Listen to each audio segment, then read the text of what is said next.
2025 முடிய போற நேரத்துல சமூக ஊடகங்கள்ல எங்க பார்த்தாலும் 2025 சூப்பர் ஹிட் பாடல்கள், 2025 சூப்பர் ஹிட் திரைப்படங்கள்னு நிறைய வரும்.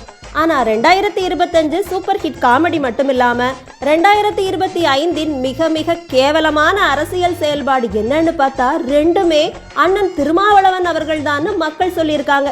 கையில வேலோட தலையில கிரீடத்தோட அவர் கொடுத்திருக்கிற போஸ்ட் தான் தமிழக அரசியலோட மிக பெரும் காமெடி.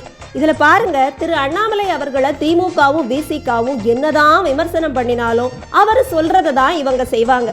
கூடிய சீக்கிரமே முதல்வர் திரு ஸ்டாலின் நெத்தியில பட்டைய போட்டு கையில வேலை பிடிப்பாருன்னு கொஞ்ச நாளைக்கு முன்னாடி அண்ணாமலை அவர்கள் சொன்னது மாதிரியே முதல்வர் வேலை எடுக்கிறதுக்கு முன்னோட்டம் பார்க்குற மாதிரி அண்ணன் திருமா கையில வேலை பிடிச்சிருக்கிறாரு. அதுவும் எப்படி தெரியுமா? சனாதனத்தை வேறறுப்போம்னு சொல்லிக்கிட்டே இந்த வேலாயுதத்தை எடுத்து கையில கொடுத்துருக்குது விசிகா கும்பல். ஏன்பா, நீங்க எல்லாம் சரியான பைத்தியமா இல்ல சரியாகாத பைத்தியமா?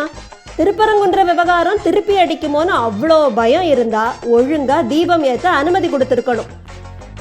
இப்போ ஒரு பக்கம் அங்க தர்கால சந்தனக்கூடு நடத்த அனுமதி கொடுத்துட்டு இன்னொரு பக்கம் கையில வேலை தூக்குற நாடகம் எல்லாம் திருமாவளவன் அவர்களால மட்டும்தான் செய்ய முடியும், திமுகவால கூட செய்ய முடியாதுன்னு மக்கள் சொல்லி இருக்கிறாங்க. தமிழ் கடவுள் முருகனை கொண்டாடினா மட்டும் தமிழ் சமூகம் தலை நிமிர்ந்து விடுமா என்ன? இந்த வலைக்குள் எல்லாம் நாம் விழுந்து விடக் கூடாதுன்னு இதே திருமாதான் பேசியிருக்கிறாரு. இல்ல அது ஏதாவது ஏஐ வீடியோவா?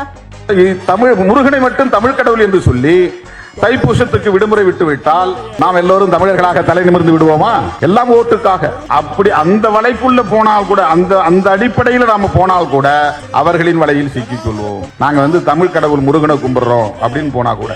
இப்போ திருமா அவர்கள் யார் விரிச்ச வலையில விழுந்திருந்தாலும் சரி, பழனிக்கு பால் காவடி எடுத்து வியர்வை வழிஞ்சுதுன்னு விபூதியை தொடச்சுக்கிட்டாலும் சரி, இந்த நயவஞ்சக கூட்டம் இருக்கிற வலையில இனி தமிழக மக்கள், அதுவும் குறிப்பா அனைத்து சாதி இந்துக்களும் விழுந்துடக்கூடாதுங்கிறது தான் நாம சொல்ற கருத்தா இருக்கு.